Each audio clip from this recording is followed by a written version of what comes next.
The Gathering by Bad Horse.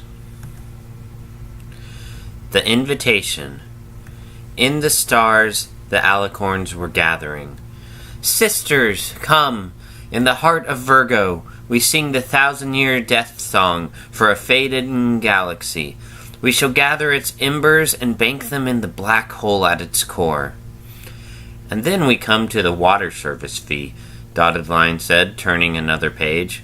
Celestia blinked away the image of her sisters, glowing like flames against an infinite velvet blackness.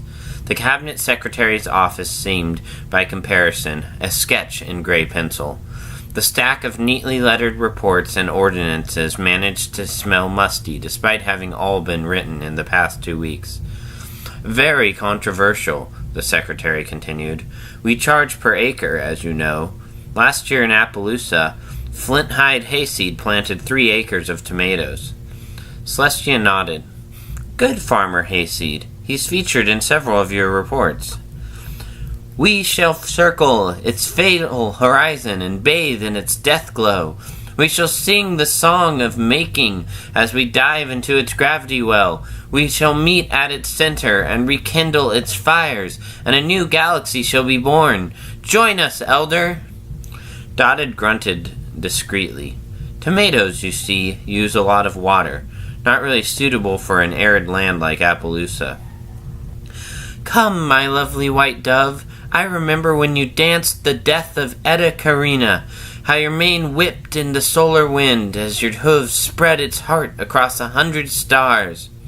The tomatoes all die, of course, Hayseed said. He just wants to get his money's worth. No mare's laughter ever made the stars twinkle so brightly as yours did then. Flint-Hyde Hayseed was never a very popular pony. I say that the way I would say a manticore isn't a very popular dinner guest. Dotted pulled a form from several pages further down and held it out for her inspection. But the trouble really started when he filed for a drought relief reimbursement for his dead tomatoes. Hold in your brilliance no longer.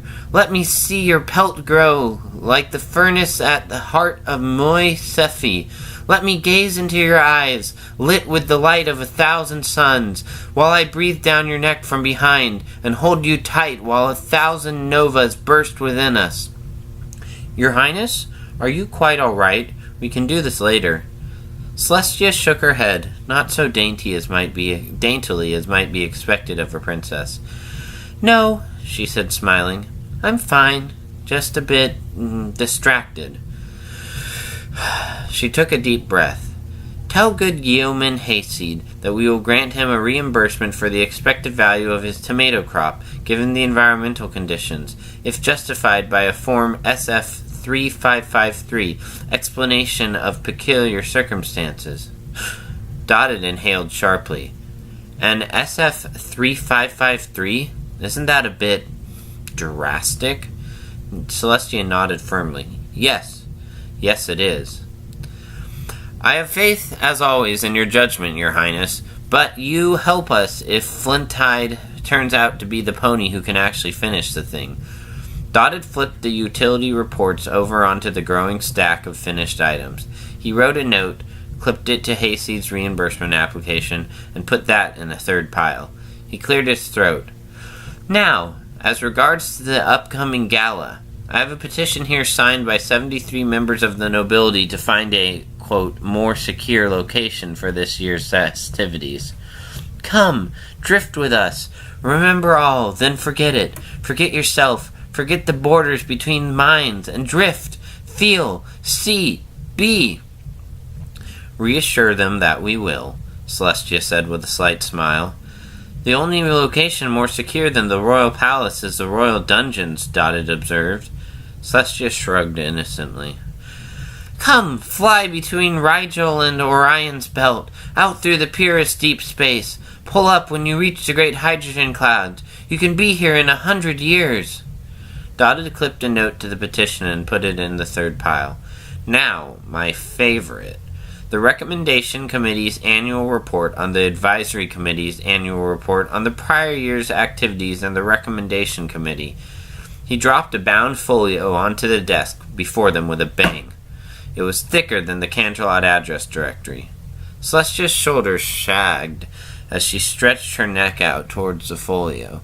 Then she abruptly sat down on the floor behind the cabinet secretary's desk and looked up at the ceiling. When it became apparent this was not some momentary stretch or calisthenic maneuver, Dotted diplomatically pushed his chair out of the way, sat down beside her, and looked at another nearby spot on the ceiling. It was probably overdue for inspection anyway. They sat there in silence while the light from the lantern flickered on the wall. "Secretary Line," Celestia said, "I would like a hug." Dotted blinked. "Your Highness?" "A hug. I understand it's a thing ponies do." Dotted coughed. "Ponies in general, yes." Celestia did not reply. "Is that an order, Your Highness?" "No."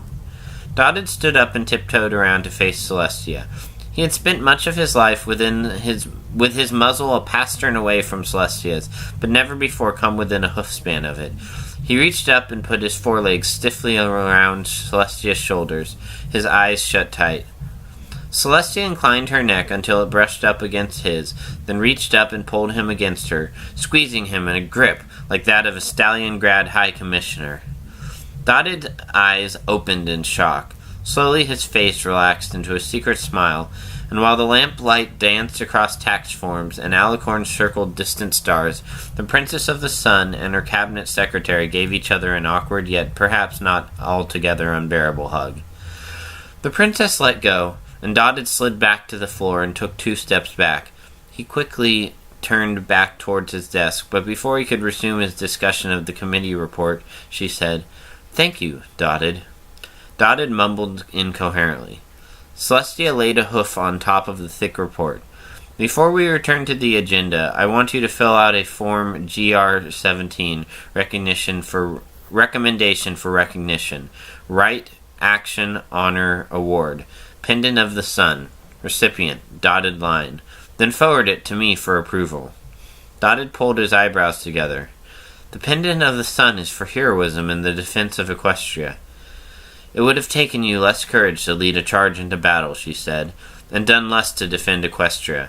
Hide it in your bottom desk drawer with the rest of your awards if you must, but you will take it." She opened the report to its cover page. "Now, about the committees. What do they even do?" Celestia leaned forward to inspect the report.